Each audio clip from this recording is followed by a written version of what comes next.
Good morning and welcome to the new episode of Dr. Lamba's Awakening Call. Recently, a lot of political noise was created in USA and the West. Reason? A balloon was hovering. It entered into USA, Alaska, went over all over USA till it was shot down after about 4 days by Pentagon.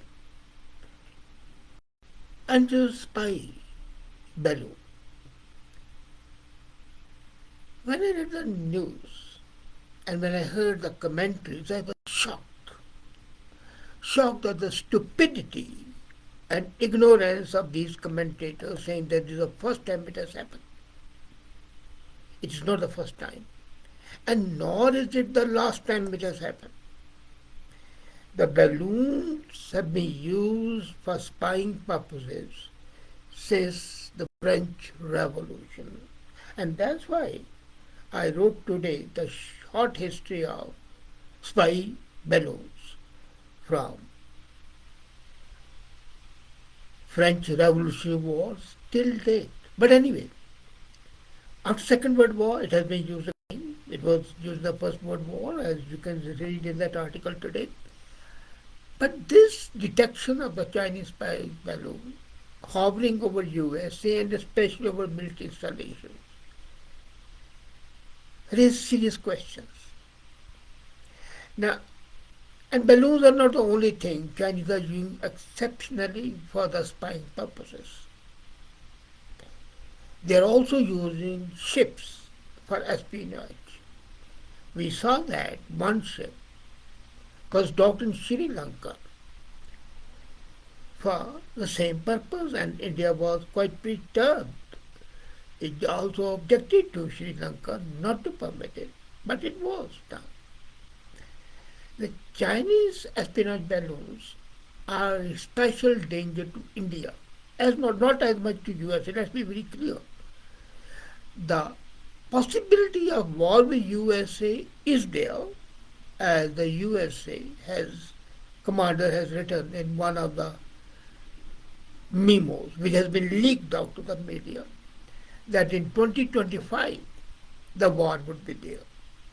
But with India, it can be happening this year, this October, maybe tomorrow, because winter is the time when the war with India would take place. It took place all the years, whenever it has taken place, whether it's a battle, whether it's a shooting, whether it's a major war like it was in 1962. It has been winter because in winter Chinese have a definite superiority.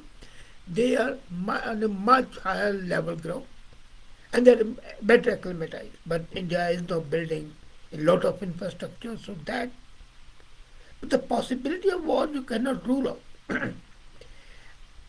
The possibility of war with Taiwan is definite. One day or the other, and one fine morning you will see Chinese have sent forces and taken over Taiwan, and Taiwan, whatever USA might do, Taiwan would be a part of China. Now coming to the balloons, Chinese said in the beginning that it is not a surveillance balloon, and it is a weather balloon. It's charting the weather. Good enough, because when you chart the weather,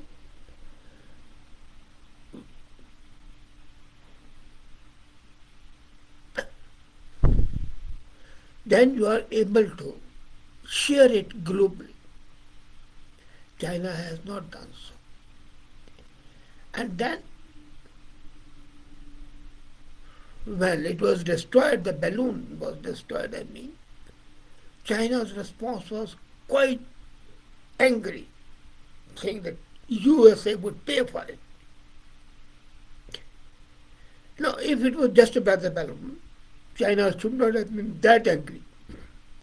And let's be very clear, US detection is not something to sneeze at. It's very strong. And it is for the first time that it has been shot in air. First time basically since air war between a balloon and a fighter plane. But there is a balloon hovering over Latin America. And that balloon is again causing a lot of, shall I say, high blood pressure in the strategic war rooms all over USA, Canada, NATO forces. Reason: USA influence in Latin America is on the decrease. Despite Lula's coming back in Brazil, Mexico, name it, Mexico is a partner of USA in NAFTA, but it's not happy with USA. So the whole Latin America is basically a hotbed of geopolitical rivalry. Russia and China are both making inroads in those countries, and that annoys USA because the sphere of influence of USA is decreasing because of that. So when balloon is there, then they can watch how US is moving, and also they can direct from the balloon, advising them where to go, what to do, and like that. So these balloons, like espionage ships, are a part of a new strategy that China seems to adopt. Let's not forget that the Chinese are an authoritarian country. There is no distinction between the private sector and the public sector. We have seen how all Chinese companies operating abroad are essentially extension of the Chinese spy ring.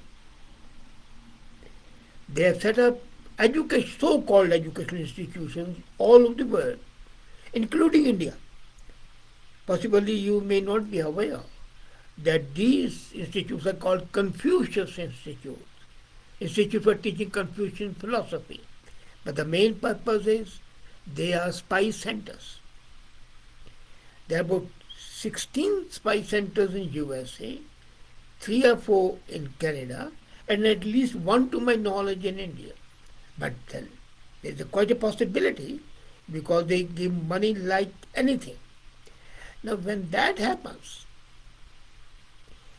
the mind of the young people is impressionable and then they are attracted. So this is I'm talking of the aggressive strategy. So they start right at the very bottom rung of the ladder, the youth, manipulate their minds, and then buying out the bigger people, the elderly.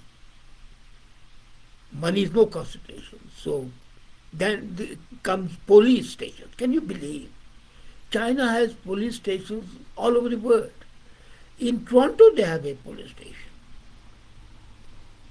Can you imagine? And the sovereign countries are doing nothing.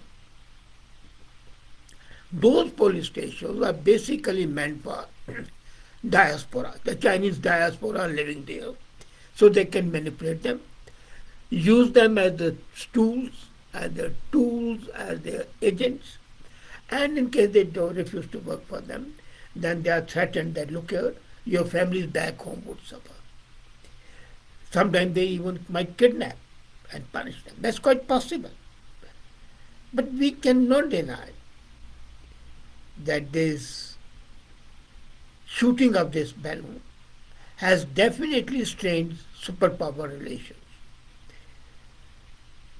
And at present, the Chinese response is limited to angry words, but it's unlikely to change its course.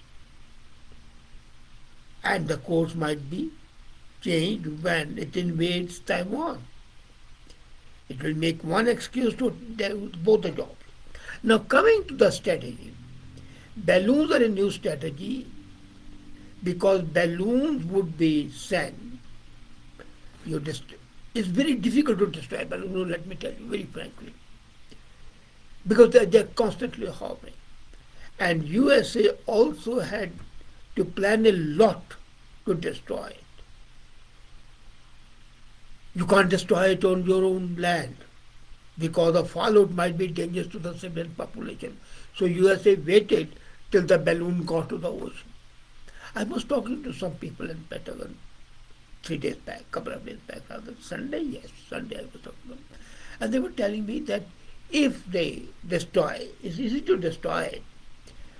But one thing is they say they send a missile to destroy it, and immediately the balloon shifts. The missile misses a mark and might hit a civilian target. Secondly, even if it's the balloon, the fallout from that, we don't know what is in the balloon. Maybe there's a bomb in that.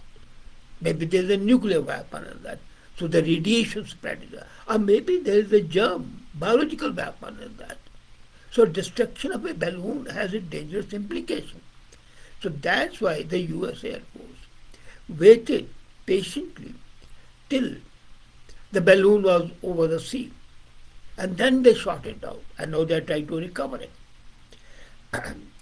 Third is these espionage ships. Then drones. So India has to be very careful. And as I said, are you aware, for example, that this government of China, which is a civil government approach, is a combined one to spy on other countries? For example, there is a Southern-based technology firm. They have harvested data on more than 10,000 influential individuals in India. So India is in the range of China, both from the time of bullet and the war. So what has India got to do? India needs to upgrade its high-tech counter-espionage measures. Available information suggests that India is not up to the mark. It's quite way behind in the game of spying. Balloons incidentally have multiple uses outside weather and espionage. And till now, India has not done anything in becoming self-reliant in these balloons. And we need it. We need it like drones. Now, drones communicate, but they're easy to be destroyed. As I told you, balloons, you don't know what's there, so it's very difficult to destroy them and very dangerous even at one time. And if we have balloons, we can easily watch the western border and the northern border with China through these balloons. And that will be good. You can see how the drugs are coming into India from Afghanistan via Pakistan, how the guns are coming. Drugs and guns are the biggest danger to India from other countries. So we have got to strengthen our high-tech counter-espionage measures where we are very weak. And then the counter-intelligence cooperation is already there. I don't deny it. We have excellent relations with Sûreté in France, Mossad, MI6, and CIA. That's true. FBI also. But then, being self-sufficient is much more important. In geopolitics, there is no permanent friend and there is no permanent enemy. As such, we have got to ensure that the like-minded democracies or organizations like Quad or I2U2, Israel, India, UAE and USA, the second Quad, they combine hands. And till India can build its own balloon, which is not difficult, given the technical capability of India, they can do it. Do it very easily. But The need is to do it. And then we need to develop, along with that, EMP, electromagnetic pulse.